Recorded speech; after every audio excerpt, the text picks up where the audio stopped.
All right, so we're in Pirkei Avos chapter 3, and we're starting with what I'm going to call Mishna 7, Mishna Zayin, although again, it depends on how your Pirkei Avos divides it up, but this is, I think, how it's divided up in the art scroll. So the Mishnah says, and this is continuing in the theme of gatherings of people where there is Torah being discussed or studied.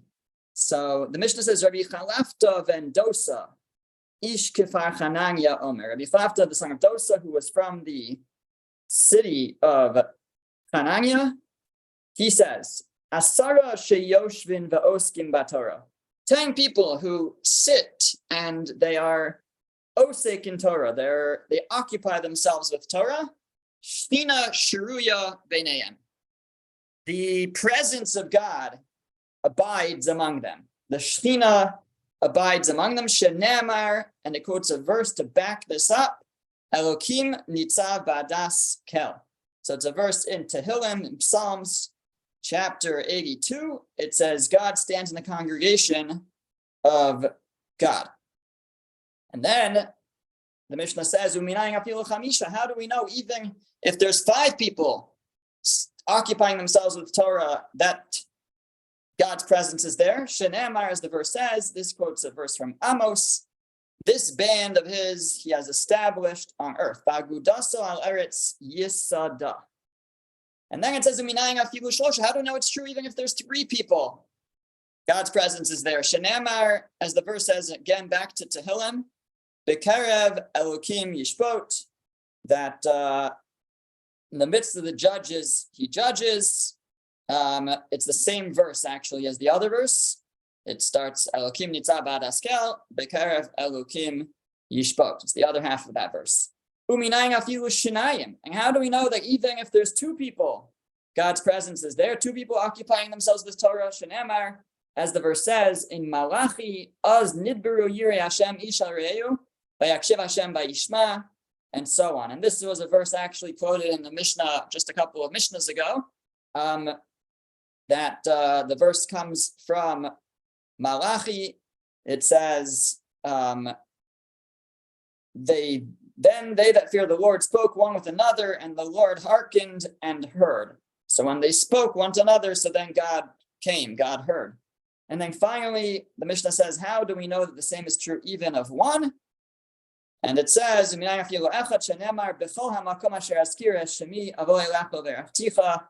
now we're actually back in the 5 books of Moshe, back in Shemos, in Exodus chapter 20. I think this is Parshas Yisro. And there it says that in every place where I cause my name to be mentioned, I will come unto you and bless you. So wherever my name is mentioned, I will bless you. Okay, so before we break this down one by one, we just have to really wonder in general, what does it mean that God's presence is present, right? What does it mean the Shechina dwells amongst us if we occupy ourselves in Torah? And it's not a question that I have a clear answer to, but different ideas are said about this. One idea actually on this Mishnah, the Tiferes Yisrael, one of the commentaries, Rabbi Yisrael Lifshitz. So he says that in this context, at least, what it means is there's a certain degree of hashpa'ah, of God affecting the setting, and in this case, in such a way that it opens our eyes towards that which we're studying. So in this case, according to the Tiferes Yisrael, what this means is that the more people that are studying together, the more enlightened we'll be in our study, because that's what God's presence will come, and that will open our minds and to wisdom, and we'll be more successful really in our learning. So that's, I think, probably the most simple way to understand it. The other way that I've heard in general, the idea of the Shechina, of having God's presence there, what does it mean? Do we feel it? What do we do with that? So I've also heard it to mean that it means there's a heightened level of hashgacha, of God guiding the situation to a greater degree, personal intervention, we could call it, when the Shekhinah is there. And that's, so we're in a situation where we say the Shekhinah is there, so there's a heightened level of hashgacha, of God's getting involved with for our benefit. But as all the commentaries ask, if you look at this Mishnah, so we probably could have saved a lot of ink by simply including the very last line of the Mishnah and saying, how do you know that if one person studies Torah, God's presence is there? And brought the verse, that final verse that it brings, which shows that even one person, God's presence is there. And I could figure out if, you don't have to tell me, if one person, God's presence is there. So 2 people is 2 people, 2 ones, and 3 people is 3 ones, and 5 people is 5. I could figure out that if there's more people, then certainly God's presence was there. Why do I need this whole Mishnah? Just tell me, when a person studies Torah, God's presence is there. So what the commentaries explain, and we're going to discuss 2 approaches brought by the Midrash Shmuel, and they explain that what we really are describing is different degrees. That it's true, even one person, God's presence will be there, the Shekhinah will be there, but the more people, the more hashgacha, or again, whatever this idea of having the Shekhinah present is. So the more people studying together, the more palpable, the more heightened God's presence will be there. And not only that, but in the commentaries, they work it into the verses themselves that you see this, as we'll explain. So the Midrash Shmuel, we're going to actually go down and then up, because that's just how he sets it up. So in the two different approaches that he brings. So the first is his own approach. Again, the Midrash Shmuel is Reb Shmuel de Uzida, and that's the commentary that we learned for this class. And he brings many different approaches to each Mishnah. And he suggests as follows. He says that the Mishnah is not only telling us these different levels, but it's also in the verses hinting to the different levels. And what we mean is as follows. So the first one is that when there are 10 people, so then God's presence is there, 10 people studying Torah together, the Shekhinah is there, God's presence is there, and it quotes a verse, Elokim nitza ba'adas kel, that God stands in the congregation of God. And I guess what that means is if we create a congregation of God by studying together, so then God's presence will stand there. And the way we know that it's 10 is the word adas. Ada is a congregation. There are sources that means 10. It applies in other areas also. So the word Ada usually is associated with 10. So adas means that there are 10 people present. But the way it says it is that Elokim nitzav, God stands there. So he says you see 2 things. Number 1, you see that on this level, when there's 10 people studying together, not only does God's presence come, but actually God's presence is there already before they start. God anticipates them coming. He stands there and waits for them to come. Number 1. And number 2, the way that it's expressed is that he's not even sitting, so to speak. He's standing as if he's standing and the people may be sitting, but God is, so to speak, standing. Now, again, none of this is to be taken literally. God, of course, is not corporal but whatever we need to take these spiritual ideas of Shekhinah and presence and try to create a analogy for it in human terms. And so, again, to understand exactly what it means, I think is beyond our understanding, but we can get a sense of it's not just that God's presence is there. God's presence comes and waits for them. When God anticipates 10 people coming together to study, so the Shekhinah comes in advance, and also, so to speak, it's attentive in a way or involved in a way that it's standing and not just sitting. So that's the highest level. That's when there's at least 10 people gathered together. Now the next level, and also, by the way, the Midrash Shmuel says that he suggests, he thinks that there's no in between. You know, you 5, 6, 7, 8, 9 is all the same as 5. Each level is like a checkpoint. So to get to this higher level, you need 10. You know, once you hit 5, 5 is the same as 6 or 7 or 8 or 9 in terms of these different levels being described. So then it says that and how do we know that when there's 5, God's presence is there? So for that, the verse says, Agudaso al Eretz Yisada. His aguda, his band, he has established on the earth. So first of all, where do we get 5 from? So aguda is like to bind something together. It's often associated with a hand which has 5 fingers. You use your hand to be me'aged something, to bind something together, to hold something.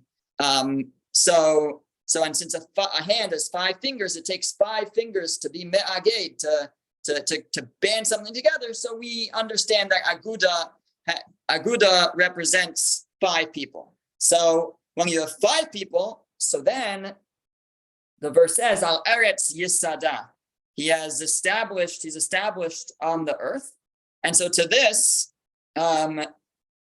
he says that here, it sounds like they got here first, right? Aguda. So first you have the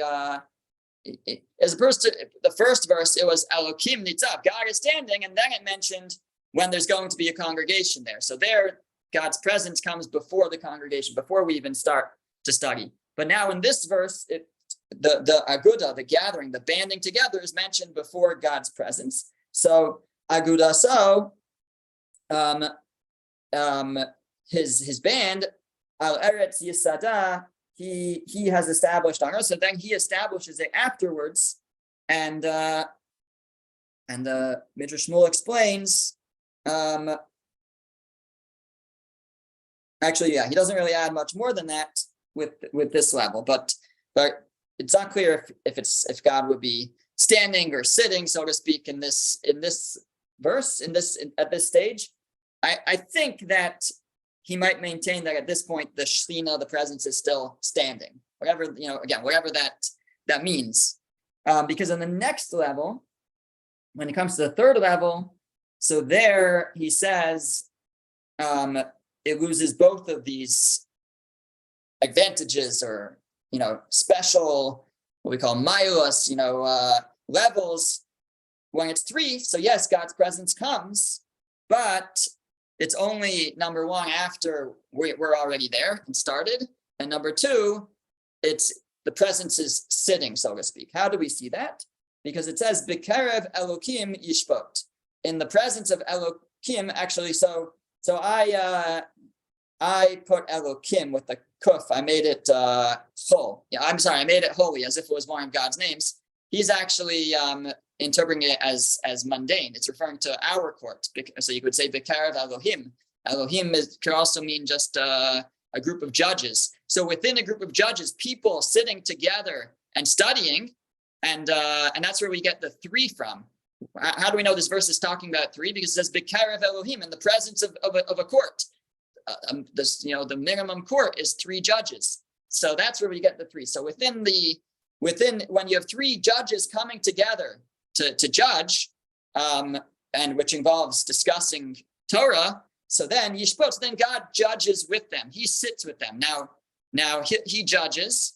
Now a judge sits when he judges. So that means God's presence, so to speak, he's with them, studying with them. His presence is there, but he's sitting. And also he only comes afterwards. So that's this third level, that when you have 3, so again, God's presence comes, but he comes after they start, and he's sitting just like a judge would sit.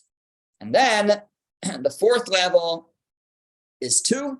And there the verse says that they that fear the Lord spoke one with another, and the Lord hearkened and heard. As nidbru yirei Hashem ish areu v'yakshev Hashem v'yishma. And over here,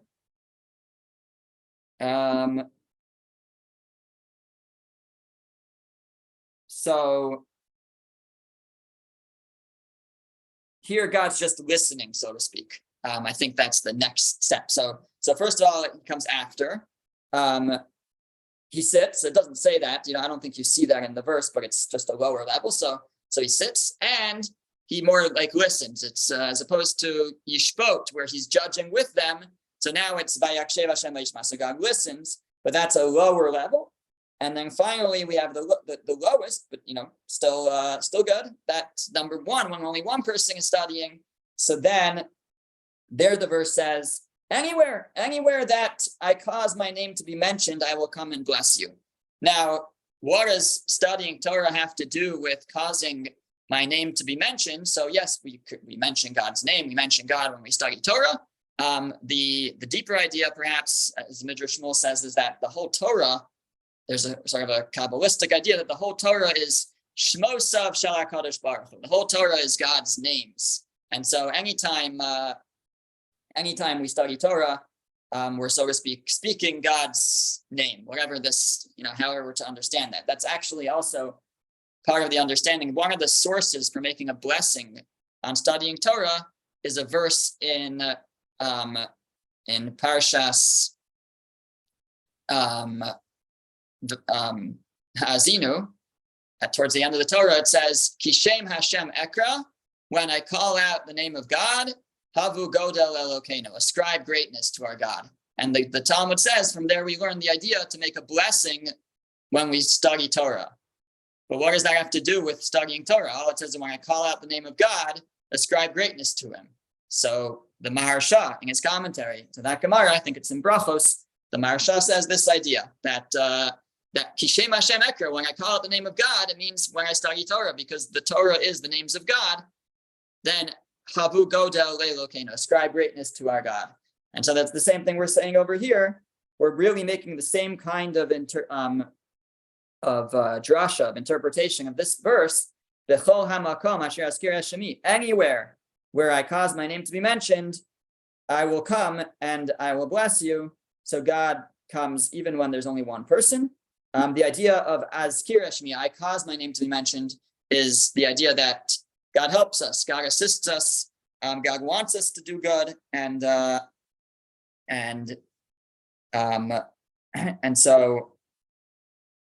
so He provides divine assistance. So those are the 5 levels, and looking at it in again, we can't fully understand what this means, but we can appreciate that there are different degrees of which God's presence will come to those who study Torah, and depending on how many people, the more, up to 10 at least, there's different degrees, and each one it's a little bit of a different nuanced difference, where either God's waiting, or God's standing, or it's only after we start, or God's sitting, or God gets involved, so to speak, or God just listens. So each one's going to be different. Okay, so that's the first approach. The second approach he brings from Rabbi Moshe Al-Shakar, and he starts at the bottom really and builds up. He says that again, the same idea that it's different degrees, and he's just it will just be a different sort of analogy for the different degrees, which again, we're not going to know exactly what to do with it, but just a different mashal, a different parable. There's a mashal and a nimshal, right? There's a parable and then the interpretation, an analogy, and then what's the analogy supposed to represent? We'll get the analogy and leave it a little bit open of what exactly, to pinpoint the exact, what it means exactly is probably beyond us. So the second approach is that by working up from the end of the Mishnah. So when there's one person, the verse says, anywhere where my name is mentioned, I will come and bless. But he says that implies like it's a quick visit. He'll come and then give his blessing and then leave. So one person brings God's presence, but it's a quick visit. And he's similar, he says, to a king who goes and visits a province. He takes something and he leaves. He goes, he gets what he needs, and then he's on his way. Doesn't speak to anyone. He just does whatever he needs to do and leaves. Then when there's two people, so then the verse says a little bit more. It says that he listens. So by Yakshev Hashem Vayishma, he hearkened and he listened. So there already, that's like the king goes to visit the province and he stops to listen to what the people have to say. So he's not staying, but he's not just in and out. He stops at least to listen a bit. The third level has this idea that it says Bekerev Elokim Yishpot, or Bekerev Elohim Yishpot, that God will judge amongst the judges. So that sounds like he'll be in their midst. He'll be there a little bit longer, but he doesn't get off his horse. He doesn't put his feet on the ground, as opposed to in the next verse we'll see that talks about establishing himself on the ground. Here he's there a little bit longer, but he doesn't. He's still like the king stays on his horse. He never gets down. He never disembarks. But then when it's 5, so then it says when you're 5, Al Eretz Yesada, he like establishes himself on the earth. So then that's already he's there longer. It could be even he's building a foundation to create an abode. He's staying longer. But then the ultimate is the 10. That's the highest level. So there means he's there to stay. Because there it says, Nitzav, he stands amongst them, so he's 2 feet on the ground, and so to speak. And the way he explains it is that that's like now he's building a palace there. He's there to stay. So and he says that the main point for us, again, that we don't know exactly what these are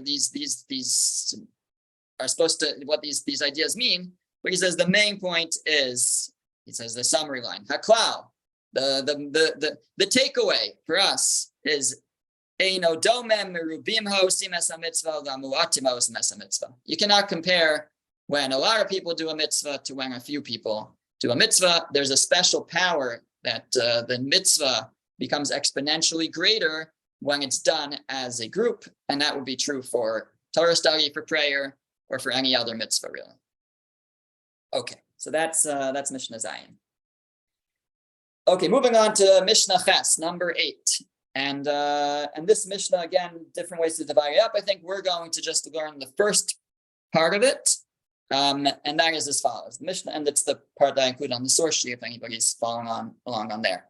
So it says, Rabbi Elazar ish Bartosa Omer. Rabbi Elazar, who was from Bartosa, says, Ten lo mishalo.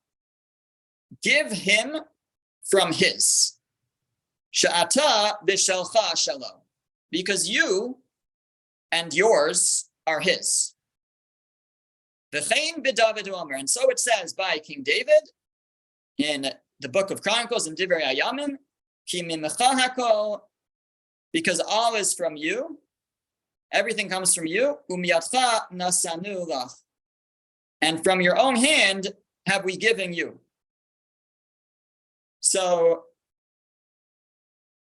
ten lo mishalo, give to him from what is his. So after, I think the simple reading is give to God from what is his, but we may have other ways to understand that. Because you and yours are his. And it says about David, he said, from you, everything is from you. And when we give to you, we're just giving you what's yours. Okay, so what is this teaching us? So Midrash Shmuel, we're going to do, I think, about 5 different ways to understand this. Okay, so number one, kind of an original interpretation. It says in the Mishnah, ten lo, give to him mishalo, from what's yours. Now, what does it mean from what's yours? That teaches me to say from what you have, but not everything that you have. If it's from what you have, that means that there's going to be some left. Meaning, it's great and encouraged and wonderful to give tzedakah, to give charity, but a person should not give away everything that they have. They have to make sure that to keep some for themselves, because otherwise they'll end up being needy and needing the community to support them. So don't give everything away. There are stories about rebbes, that gave everything away, but for us regular people, it's not for us. But certainly we should be generous, and we'll see all the many interpretations of this Mishnah involve generosity and giving tzedakah. And this is also saying give tzedakah, but don't give everything away. And why? The Mishnah says, Sha'ata v'shalcha shalo, because you and yours belong to him. Now, why doesn't it say because what's yours is his? Meaning, the Mishnah could have said, if the Mishnah just meant, give to God what's his because it's because everything you have is his. But it doesn't say that. It says because you and yours are his. It doesn't just say because your possessions are his. It says because you are his. Why does it say because you are his? So he says beautifully, he says, because what it's saying is God also cares for you and cares about your well-being. So you can't just give away everything you have, because not only is it's true, your possessions really belong to him, but so do you, and you're dear to him as well. And God doesn't want you to be left with nothing. So while the Torah definitely not just encourages, but requires tzedakah, but remember that you're also God's creation. God cares for you, and you can only give mishalcha. You should just give from what you have, but not everything that you have. Okay, that's number one. Number two, he suggests that the Mishnah is telling us to give that which it belongs to us for God, in whatever way that may play itself out. But the Mishnah is telling us we don't only mean our money, we also mean of ourselves. And he notes the highest degree of that if a person has to give up their life, they should be ready to give up their life for God.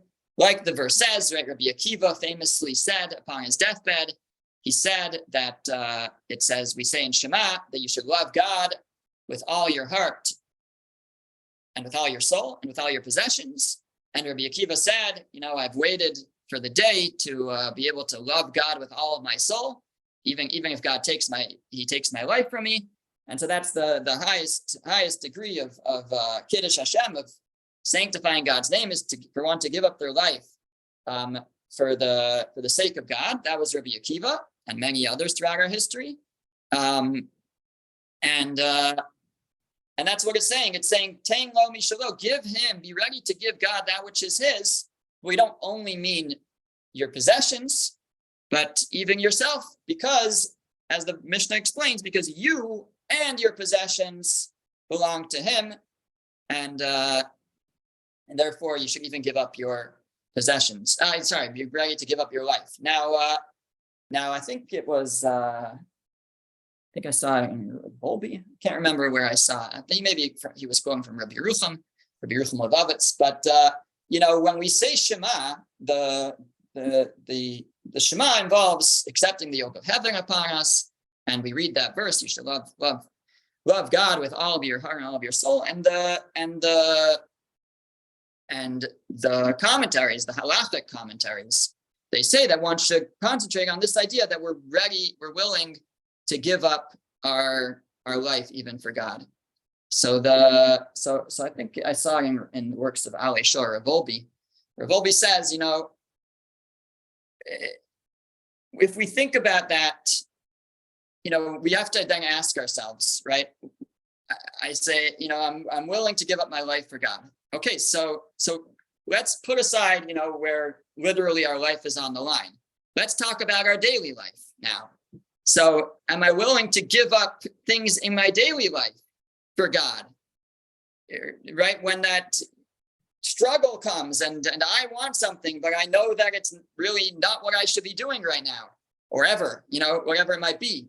Am I willing to give up? Giving up my life for God doesn't always mean, dying on Kiddush Hashem. It could mean living on Kiddush Hashem, living to glorify God's name, giving up something in life that for the sake of God. And so we can concentrate if when we say the Shema and we accept, the yoke of heaven upon ourselves and we accept, that God is King of the world and everything emanates from Him. So it's not only a time to concentrate on giving up the end of my life for God, but also giving from my daily life for the sake of God. So that could also be part of this idea is give him from what's his, because not only do your possessions belong to him, but you belong to him. So our bodies belong to him, everything that belongs to him. And so don't just be ready to give up our money for tzedakah, but we have to be ready to give up from ourselves, and not just, if God forbid that moment comes, where we're forced to give up our life, but on a daily basis, we are tasked with giving up things from our life for the sake of God. Okay, so that's number 2. Number 3. Number 3, he suggests that the Mishnah is talking to someone who doesn't have the means to give tzedakah, to give charity. And they, somebody's poor and they wish that they could give more charity. They wish that they could, and it bothers them. So the Mishnah says, give him from what's his. Now, what does it mean to give him from what's his? Give to God, or dedicate to God, or dedicate to tzedakah that which is still God's. You don't have it yet. You're poor, right? A person might be poor and they don't have the means yet to give tzedakah. So decide, the Mishnah says, decide in your heart that when you have the means, then you will be ready to give it away.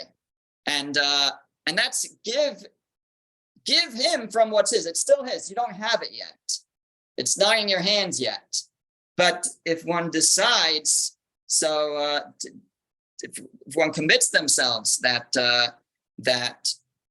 one should, a person who doesn't have the means and wishes that they could give, so they should commit themselves that they'll give when they, if they had the means, they would give. Now, it has to be a true commitment, but that's what God wants from us. He says, Rachmana liba bayi. God wants our hearts. He wants our willingness. And even if we don't have the means, but we should dedicate ourselves. We should commit ourselves that if we did, then we would be ready to give it away. And God would know if we mean it or not.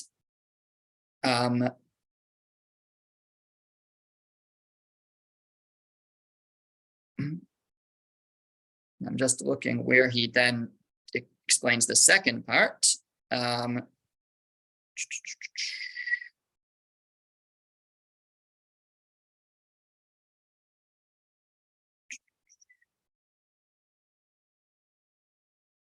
Yeah, I don't see actually where he then continues the second. Give him from what's, dedicate from what's his. What does the Mishnah say? Because you and yours are his.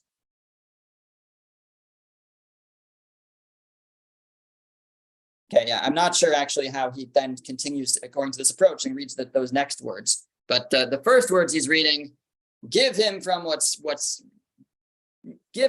his, meaning dedicate to him.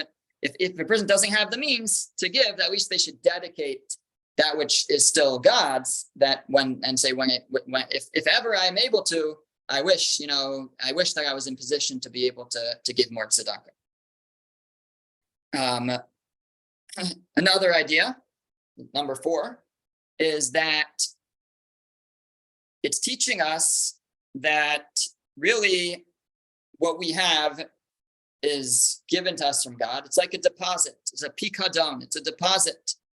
And in a certain sense, when we give tzedakah, we're just returning it to its owner. We're just returning it back to God. God deposited this money by us, and when we give it back, so we're just returning it. And really, when we return it to God, so it's like just returning a deposit. God, we didn't give him anything. We're just returning that which belongs to him. It was just a deposit by us. But yet still, the Mishnah teaches that God, in his great kindness, views it as a gift. So it says, "Ten lo mishalo," give it. Give him what's his. Now, usually if you give somebody what's theirs, you're not giving. It's not a gift. If you lend me your hammer, I give it back to you. I'm not giving you a gift of a hammer. I'm just returning to you your hammer.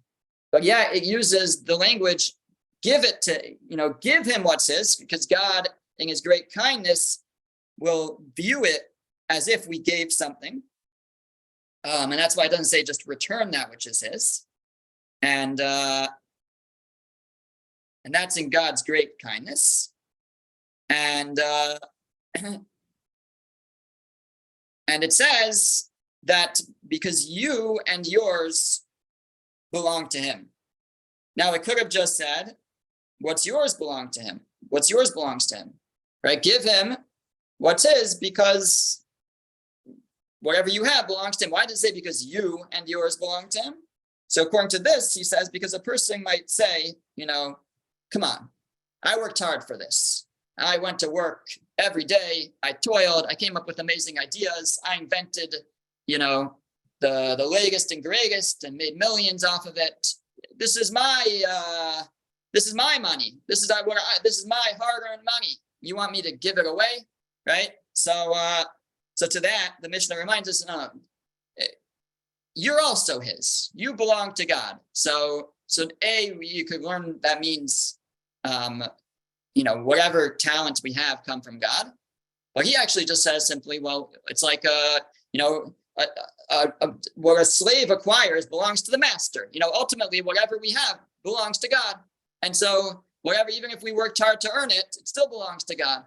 So that's what the Mishnah is telling us. The Mishnah is telling us that give him what's his. Now it's already his, so why is it giving? Well, that's God's great abundant kindness, that he views it as if we're giving something, even though we're just, being the messenger and returning that which already belongs to him. And lest a person say that, what do you mean? This is mine. I worked hard for this. This belongs to me. Why should I give it away? The Mishnah reminds us, no, really, you and yours both belong to him. Okay, that's number 5. We'll do one more, and then we'll summarize them so that we can have them in our pockets.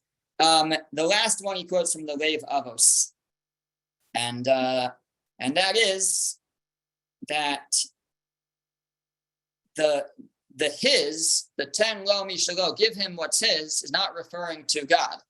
It's referring to the poor person whom we're giving to. Give him what's his. Because when a person is poor, so what that means is that God decided that this person shouldn't be able to earn their money by themselves. For whatever reason, God has his calculations. That's what the person deserved. That's what the person needed, whatever it might be. But what God says is this person is not going to earn their money themselves. I'm going to give their money to someone else, and that someone else is going to give it to them. So when a person has the means to give tzedakah and to support the poor, the Mishnah is telling us what that means really is that extra money that we have lying around is someone else's money that God gave to us to be able to give to that person. God decided that person shouldn't be able to earn it themselves. He gave it to us to give to that person.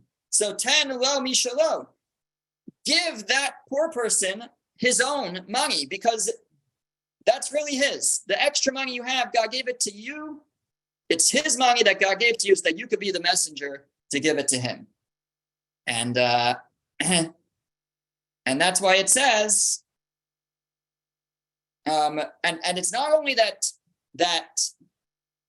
or actually, and since the idea is we have to recognize that we are agents of God, we are messengers of God, and that's the second half of the Mishnah, because you and yours belong to him. Now here I think it means to God, meaning that we are messengers of God, we are agents of God. So give the poor person what belongs to him, because the extra money that we have belongs to him, and because we are the agents of God to give it to him. Ata v'shalcha shalom. Because we and our possessions belong to God. Really, they're entrusted to us to be his agents in order to pass them along to the poor person. Okay, so we had, I think we said in the end, 5 different explanations for this Mishnah. Just to repeat them quickly, again, the Mishnah says, give him what's his because you and yours belong to him. Number 1, we said that the Mishnah is telling us we can't give everything away. Give him from what's ours. Make sure we leave enough for ourselves just to be able to support ourselves. It's wonderful to be generous, but we shouldn't leave ourselves with nothing. And the Mishnah is because you and yours belong to him too. God, you're also belong to God. God wants the best for you as well. He doesn't want you to be left destitute and with nothing. Don't give it all away. Give to the poor from what you have. That was number 1. Number 2 was give him from what's yours, not only our possessions, but as the Mishnah goes on to say, because you and yours belong to him, not just our possessions belong to him, but we ourselves also belong to God. We should be willing to give up our life for the sake of God. And as we explained, not only does that mean to die al kiddush Hashem, to die to sanctify God's name, but to live, to give things up in life to be able to sanctify God's name. That's number 2. Number 3 was the idea that a poor person might not be able to give tzedakah. They don't have money, so if a person can't afford to give tzedakah, but they should commit themselves. Tein lo mishalo, give to God, commit to give what's still God's, mishalo, from what's his. We should commit to give that, and God sees that our willingness, and that itself is of great value. I will see how he reads the second half of the Mishnah according to that approach. Number 4 was that our possessions are just a deposit from God. They're really his, and yet God considers them when we give them as if we gave them, even though we're just returning something, but it's God in his abundant kindness considers it like a gift. Tang lo mishalo, give to him what's already his, but it's still giving. God says I'll consider it a gift. And lest the person think that it's mine, I worked hard for this. So the Mishnah reminds us that you and yours are his, that all our talents come from God, and we belong to God. Whatever a slave acquires, the master owns. Whatever is ours already belongs to God. And finally, number 5 was that give to the poor person, give him what's his, because really the extras that we have around are given to us to be able to give away. And that means it really belongs to someone else. God decided for whatever reason that person should not be able to earn their livelihood on their own. They need somebody else to give it to them. But ultimately, that which a person has extra belongs to someone else. You and yours belong to him, belong to God, meaning we are just the agents of God in order to pass that on to the person who it really belongs to. Give him what really belongs to him. What we have extra is really meant for somebody else. Okay, 5 interpretations. A lot to think about. Definitely a theme of being generous and giving tzedakah. Fine, we'll hold there. Wishing everybody a good Yontif. Thank you, Rabbi. Chag Sameach for the upcoming Chag Shavuos. Sameach, everyone. Thank you, Good Rabbi. Yontif to you too. Good job.